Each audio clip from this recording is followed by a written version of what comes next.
ভাই, বিদেশি আমাদের বড় ভাই, তারপরে আমাদের এই যে মাহবুব ভাই সহ যে আরো মানুষগুলি আছেন, সংগঠনের নেতারা আছেন, আমাদের এই আয়োজনের জন্য ধন্যবাদ জানাই। পার্বতীর অত্যন্ত প্রাচীন শহর, এখানে একটা রেল স্টেশন আছে, এই রেল স্টেশন রিমডেলিং হয় না, সারা দেশে হয়েছে, আমারটা হয় না। এটা করে লাগবে না, এটা করে লাগবে না। মাটির নিচে আমার ইউনিয়ন আপনার হয়তো মাটির নিচে কয়লা খুঁড়ি, আমাদের এলাকার ছেলেমেয়েরা মাটির নিচে গিয়ে কয়লা করতেছে। এমার্জেন্সি প্রফিট বোনাস নাই, এমার্জেন্সি এমনি নর্মাল বোনাস। আর যারা অফিসার আমার মনে হলে প্রফিট বোনাস 14 লাখ, 15 লাখ, 16 লাখ এই কাহিনী।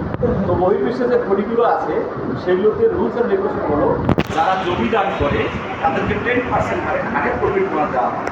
আর সবচেয়ে বেশি বেতন তাকে দেওয়া হয় যে মাইনিংয়ের ডিউটি করে, কিন্তু এখানে উল্টা। এই বিষয়গুলো দেখতে হবে। আমাদের সাবেক প্রধান মহোদয় আছেন, আমাদের মেজর নিজাম ভাই আছেন, এই বিষয়গুলো আমাদের দেখতে হবে। এই বিষয়গুলোকে আমাদের বিভিন্ন সেমিনারে ইয়েতে তুলতে হবে। তারপরে আমাদের দেখেন এখানে এই মাত্র 20টা 5 টিকিট, আর 14টা সহ সৈয়দপুর ওদের বলে 100টা টিকিট। ভাই এটা কোনো কথা? এটা বৃদ্ধি করে লাগবে না, এই বৃদ্ধি এই কথাটা একই লাগবে, এই এবার ধরে লাগবে, কিন্তু ইউর সাথে থাকি বেলা।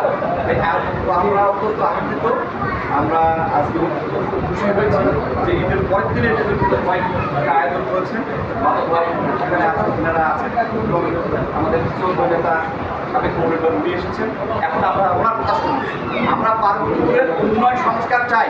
ও ভাইরা, পার্বতীপুরে কি চাই? উন্নয়ন সংস্কার চাই। পার্বতীপুরে 10টা ইউনিয়ন, 3 লাখ ভোট, পার্বতীপুরের উন্নয়ন হয় না কেন ভাই? এবার হইবে না, আগামী হইবে না। এই সমিতি হল একটা সামাজিক সংগঠন। এই প্ল্যাটফর্মে আমি যখন এসেছি, আপনারাও আসবেন, এরকম উন্নয়ন সংস্কারের কথা বলবেন।